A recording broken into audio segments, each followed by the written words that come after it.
I watched my sister destroy my marriage with the same smile she'd used to break my favorite doll 25 years ago. Some sisters share clothes, secrets, and dreams. Mine perfected the art of taking everything I cherished with surgical precision and devastating effectiveness. Aaliyah had mastered this destructive talent since we were children, turning it into a form of psychological warfare that left me questioning my own worth for decades. When I was 7 and treasured my ceramic horse collection, each piece carefully selected and lovingly arranged on my bedroom shelf, she accidentally knocked over my prized palomino while dancing to music in my room. The pieces scattered across the hardwood floor like fragments of my broken heart. And when I cried, she hugged me and whispered apologies that felt as hollow as the space where my horse had stood. When I was 16 and finally mustered the courage to talk to Marcus Johnson, the boy I'd harbored a secret crush on for 2 years, she appeared at our school's spring dance wearing a dress that made her look like a goddess.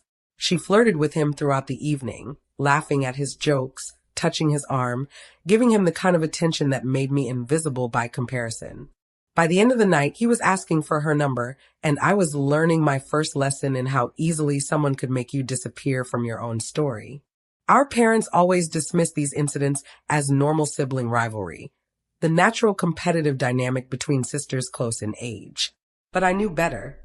This wasn't competition, it was conquest. Aaliyah didn't just want what I had. She wanted to prove that she could take it whenever she pleased, that nothing in my life was truly mine if she decided otherwise. The pattern became as predictable as seasons changing.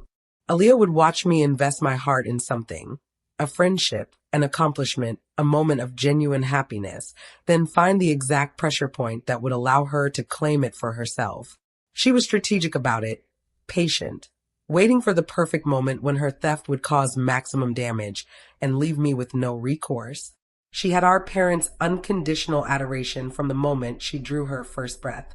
The younger daughter, the one who inherited our mother's striking cheekbones and our father's magnetic charisma, she was their golden child who could do no wrong. Every achievement of mine was overshadowed by her natural talent, every success diminished by her effortless charm. I learned early to guard my joy carefully, to celebrate quietly, to love with one eye always watching for the moment she would find a way to make it hers. By the time I reached my 30s, I thought I had finally constructed something she couldn't penetrate. Jamal and I had been married for 4 years, and our relationship felt like the first thing in my life that was genuinely, completely mine. We'd met at a networking event for young professionals, and his interest in me felt authentic, unforced. He pursued me consistently, thoughtfully, without the drama that had characterized my previous relationships. Our home was a charming Victorian house in the historic district, with original hardwood floors and tall windows that filled every room with natural light. I'd spent 3 years transforming the backyard into a garden that reflected my personality. Climbing roses along the fence, herb gardens near the kitchen window, a small sitting area where I could read on weekend mornings. My marketing career was thriving with clients who respected my insights and colleagues who valued my contributions. For the first time in my life, I felt genuinely secure in something that belonged entirely to me. The warning signs had been there for months, but I'd convinced myself they were coincidental.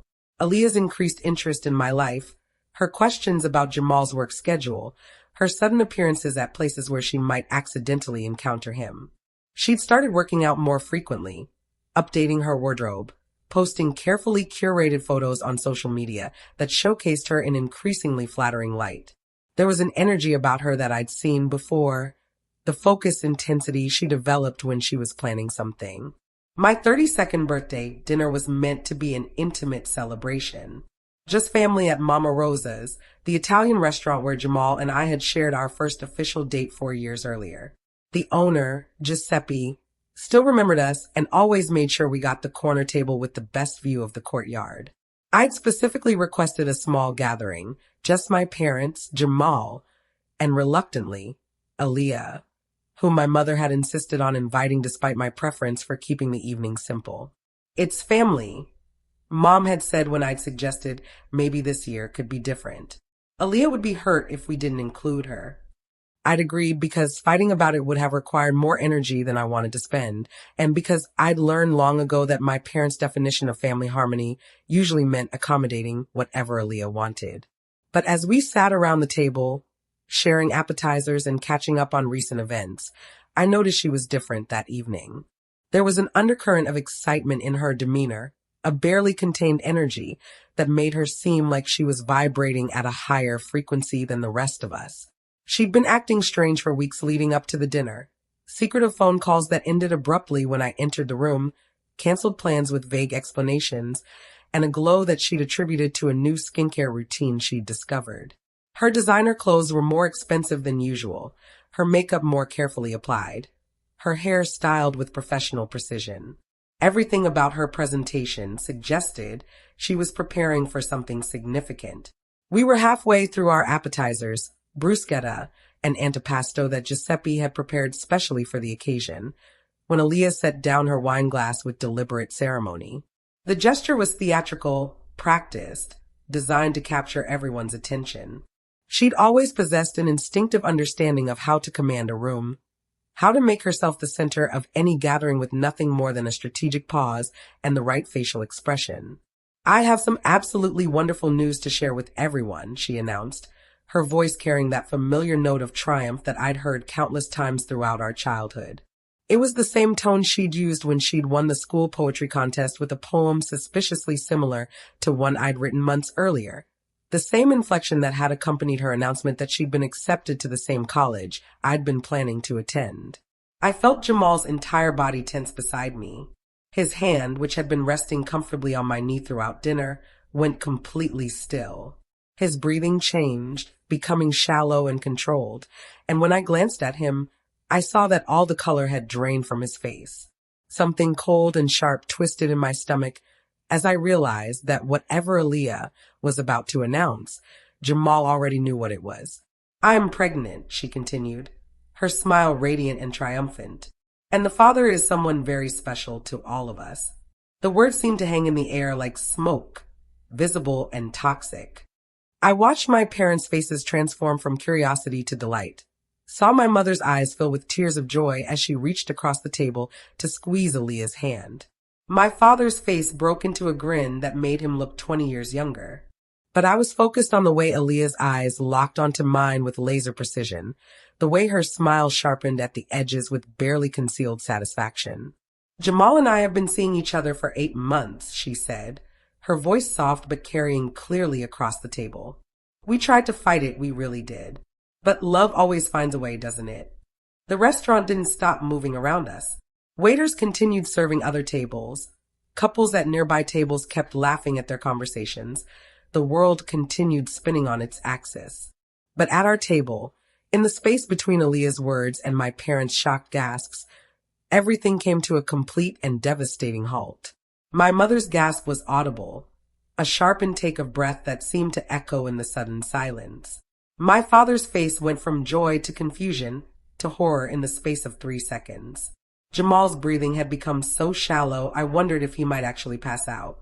But I sat perfectly still, my hands folded in my lap, my expression carefully neutral, watching my sister destroy my life with the same casual cruelty she'd employed for 32 years. "Zara," my mother whispered, reaching across the table toward me with trembling fingers. I stood carefully, my movements deliberate and controlled. "Excuse me," I said, my voice surprisingly steady considering the fact that my entire world had just imploded. "I need some air." I walked toward the bathroom instead of the exit, my legs carrying me on autopilot through the restaurant's familiar layout. In the mirror above the sink, I looked exactly the same as I had an hour earlier. Same dark brown hair that I'd inherited from my father. Same deep brown eyes that had watched Aaliyah take everything important to me for 25 years. Same face that had smiled through countless moments of her calculated cruelty. But something fundamental had shifted inside me, crystallizing into something harder and more focused than I'd ever felt before. The truth was, I'd known about the affair for 3 months. The discovery had been entirely accidental, one of those moments when fate intervenes to reveal truths you weren't actively seeking. Jamal's phone had buzzed with a text message while he was in the shower, and without thinking, I'd glanced at the screen to see if it was something urgent from his office. Instead, I'd seen Aaliyah's name illuminated above words that made my stomach plummet. Can't wait to see you tonight. The hotel room is absolutely perfect. I'd stood in our bedroom, with the photos of our wedding day on the dresser and the quilt my grandmother had made for us spread across the bed, holding his phone and feeling the ground shift beneath my feet like an earthquake. But instead of confronting him immediately, instead of screaming or crying or throwing things, I'd done something else entirely. I'd started documenting everything with the methodical precision of someone who'd learned not to trust her own instincts. The private investigator I'd hired was a woman named Carmen Rodriguez, recommended by a colleague who'd been through her own messy divorce. Carmen was thorough, professional, and completely discreet. Within 2 weeks, she provided me with a comprehensive portfolio of evidence that painted a picture of betrayal so complete it took my breath away. There were photographs of Jamal and Aaliyah entering the Marriott downtown, their body language intimate and familiar. Images of them sharing lunch at restaurants across town, places they'd chosen specifically because they were unlikely to encounter anyone we knew. Carmen had documented their routine. Tuesday afternoons at the hotel, Thursday evening dinners, weekend meetings disguised as casual encounters at coffee shops and bookstores. The digital evidence was even more damning. I'd found their email exchanges on Jamal's laptop, messages that revealed the depth of their emotional connection alongside the physical affair. They'd been planning their relationship with the same careful attention most people reserved for wedding preparations. Aaliyah had been strategic about it, gradually increasing the frequency of their contact, slowly building intimacy through shared secrets and mutual complaints about their respective lives. Bank statements revealed charges at jewelry stores during afternoons when Jamal had told me he was working late. Restaurant receipts from expensive dinners that coincided with evenings when he'd claimed to be attending business meetings. 3 months of evidence, compiled with the methodical precision of someone who'd learned to protect herself from people who specialized in rewriting reality to suit their purposes. When I returned to the table, my family was engaged in hushed, urgent conversation. Jamal looked physically ill, his face pale and drawn. Aaliyah maintained her defiant posture, but I could see cracks in her confidence. My parents looked utterly shattered, struggling to process the magnitude of what they'd just learned. Zara, Jamal started, his voice breaking with emotion. I can explain. No need, I interrupted, sitting back down with deliberate composure. Aaliyah, congratulations on your pregnancy. I'm sure you'll be a wonderful mother. Aaliyah blinked, clearly thrown off balance by my calm response. She'd expected tears, screaming, a dramatic scene that would allow her to position herself as the victim of circumstances beyond her control. Instead, I smiled with genuine warmth, as if she'd just announced something genuinely wonderful. There's just one thing I'm curious about, I continued, my voice conversational and pleasant. When exactly did you and Jamal conceive this baby? I'm asking because I'd love to know how you managed such a miracle, considering that Jamal had a vasectomy 2 years ago. The silence that followed was so complete I could hear the couple at the next table discussing their anniversary plans. Jamal's face went completely white. Aaliyah's mouth opened and closed like a fish gasping for air. My parents stared at me as if I'd begun speaking in an ancient language they'd never heard before. That's impossible, Aaliyah whispered, her voice barely audible. Is it? I pulled out my phone, scrolling to a photograph I'd saved months earlier. This is Jamal's medical record from Dr. Morrison's office. Vasectomy performed on March 15th, 2023. The procedure was successful, with follow-up tests confirming complete effectiveness. Would you like me to show everyone the documentation? Jamal's hands were shaking so violently he had to clasp them together to maintain any semblance of control. Zara, you what? I asked, my voice maintaining its pleasant, conversational tone. You forgot to mention your vasectomy when you were planning to let my sister claim you're the father of her child? Or did you forget to mention it to Aaliyah when you were sleeping with her for 8 months? Aaliyah stood abruptly, her chair scraping against the floor with a harsh sound that made nearby diners look in our direction. This is ridiculous. You're lying. Am I? I turned to address the entire table. Jamal, would you like to tell everyone about your vasectomy? Or should I continue? He couldn't meet my eyes. It's true, he whispered. The devastation on my parents' faces was complete now. They looked at Aaliyah as if seeing her for the first time, as if 30 years of unconditional love and support had suddenly been revealed as a massive act of self-deception. My mother's hand flew to her mouth, and I saw tears beginning to form in her eyes. So, I said, standing again with the same deliberate grace I'd maintained throughout the evening. Aaliyah, I'm very curious about who the real father of your baby is, because it's certainly not my husband. Aaliyah's carefully constructed composure finally cracked completely. You don't understand. I understand perfectly, I interrupted. You saw something that belonged to me, and you decided to take it. The only problem is, somewhere in the process, you got pregnant with someone else's child and thought you could manipulate Jamal into claiming responsibility. I gathered my purse, checking to make sure I had my car keys. But I have 3 months of evidence documenting your affair. Every hotel visit, every restaurant date, every lie you told, and every secret meeting you planned. I looked directly at Jamal, who was staring at his hands as if they might contain answers to questions he couldn't bring himself to ask. I'll be staying at the Marriott tonight. Ironic, considering that's where you and my sister conducted your relationship. You can collect your belongings tomorrow while I'm at work. As I walked away from the table, I heard Aaliyah calling my name with increasing desperation, heard my mother beginning to cry with the kind of deep, wrenching sobs that suggested her entire understanding of her family had just been shattered. But I didn't turn back. For the first time in my life, I had taken control of the narrative before Aaliyah could twist it into something that made her the victim and me the villain. The next morning, I filed for divorce. My lawyer, Keisha Williams, was a recommendation from a colleague who'd navigated her own complex separation. She reviewed my evidence with professional detachment, spreading Carmen's photographs and documentation across her desk like pieces of a puzzle that told a complete story. This is extremely comprehensive, she said, nodding approvingly. Your husband won't be able to contest much with this level of documentation. The affair is clearly established, and you have financial records showing deception. This should be straightforward. Jamal called 17 times that first day. I let every call go to voicemail, listening to his increasingly desperate messages while I sat in my temporary hotel room, planning my next moves with the same strategic thinking I'd applied to gathering evidence. His voice cracked with each message, apologies, explanations, promises to end things with Aaliyah immediately, pleas for another chance. But I was finished with explanations and promises. I'd spent 32 years accepting other people's versions of reality, watching Aaliyah rewrite history to make herself the hero of every story. This time, I was writing my own ending.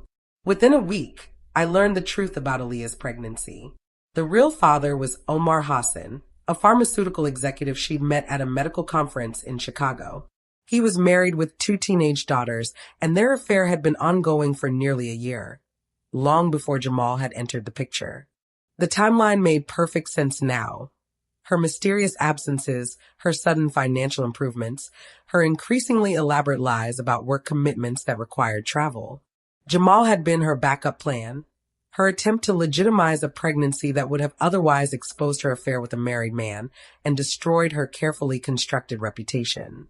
When she realized I knew about their relationship, she panicked and decided to claim him as the father, thinking it would force me to stay quiet to avoid public humiliation. She dramatically underestimated my capacity for strategic thinking and my willingness to prioritize truth over comfort. The divorce proceedings moved with surprising efficiency. Jamal signed every document without contest, perhaps understanding that fighting would only expose more details of his shameful behavior. I kept the house, the savings account, our shared investments, and most importantly, my dignity and self-respect. Moving out of the hotel and back into my own space felt like a form of resurrection. I changed all the locks, donated Jamal's remaining belongings to charity, and began the therapeutic process of reclaiming my home.